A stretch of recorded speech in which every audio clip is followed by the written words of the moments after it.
Por que a comunicação é tão importante para a saúde mental?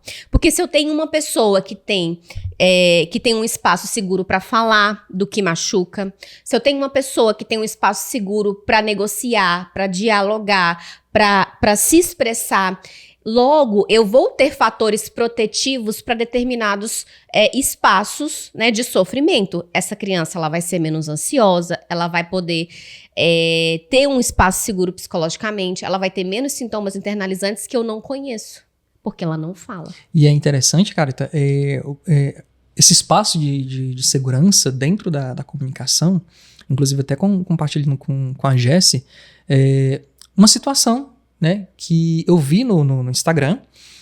Uma mãe estava com seu filho, ele devia ter ali seus 6 anos, 7 anos, já grandinho, e eles estavam ali preparando o que a gente chama de dindinho, geladinho, e ele foi mostrar pra câmera, ó, gente, esse aqui, né, o geladinho que a gente tá preparando, você deve ter visto esse vídeo.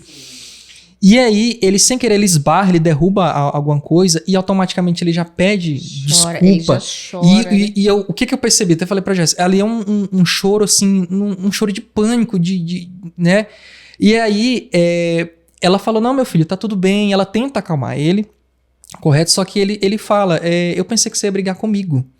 Então, assim, aí eu fui ver os comentários, não sei se realmente aconteceu isso. Uma pessoa comentou que tem um vídeo dessa mãe relatando que a criança é daquele jeito pelo fato de como ela tratava ele. Tudo que ele fazia de errado, ela era, assim, vou usar o termo agressivo, mas talvez não seja o termo mais adequado. Mas era uma maneira agressiva de repreender a criança, de educar. Então, quando eu vi essa situação desse vídeo, eu falei, esse choro não é normal. É um choro de pânico. Você deve ter visto esse vídeo, Sim. Né?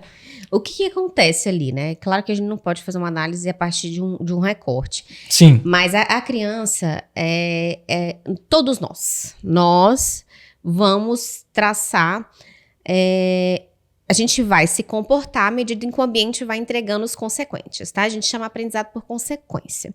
Então, aquilo não me pareceu um estímulo neutro, talvez seja isso que você queira dizer, né? A criança, ela não reagiu de forma neutra e inata. Parece que ela já, em outros contextos, ela já tinha aquele lugar de que aquela punição viria a partir daquele comportamento de erro. Né? E ela nomeia, né? Tanto que ela nomeia. Eu fiquei com medo de você brigar comigo. Provavelmente, o comportamento da mãe não é um julgamento, é uma análise funcional. Não tem essa função. Mas tem um lugar aprendido, seja o da mãe, seja o do pai, enfim. Ela tem aquele aprendizado de algum lugar de que quando ela erra, ela pode ser punida. Ninguém entra num lugar de contingência, ou seja, numa relação entre eventos, reagindo de determinada forma, né, porque simplesmente reage dessa forma, não. O que é natural? Natural, as crianças, elas ainda não aprenderem a lidar com as próprias emoções. Muito natural. Essa regulação emocional, ela vai acontecer à medida que a gente cresce e aprende. Cresce e aprende. Não é porque a gente cresceu, que o nosso cérebro desenvolveu, que nós vamos saber lidar com as nossas emoções. Não. Até porque a emoção, pra gente saber lidar, ela precisa ser nomeada, ela precisa ser acolhida e ela precisa de um ambiente que ensine ela a fazer diferente.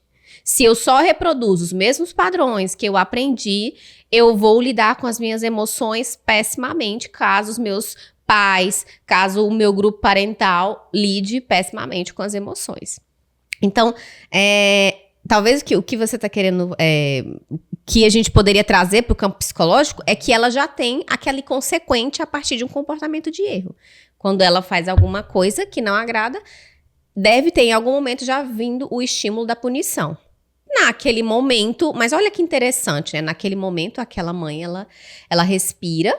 Não sei se pelo fato de ter a câmera, e também não é o meu lugar de julgar, novamente. Não é o lugar de julgar, porque quem é mãe, quem é cuidadora de fato, né? Quem está no campo do cuidado, sabe o quanto pode ser estressante, né? E desgastante esse lugar.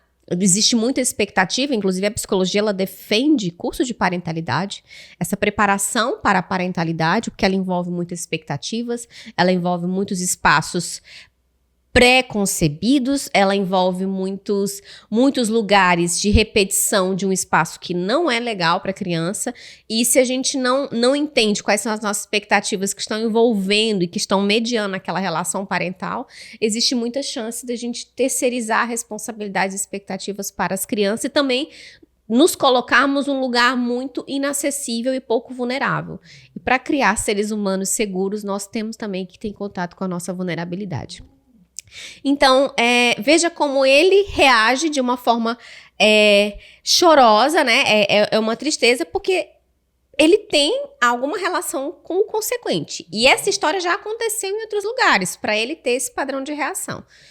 Então, ali, quando ela faz daquela forma, né, que ela pode estar reestruturando, ela pode estar colocando para ele uma outra relação de consequências e até mesmo aproximando, cuidando do vínculo ali, restabelecendo esse contato, né? Porque ele chora copiosamente, né? Ele abraça ela como...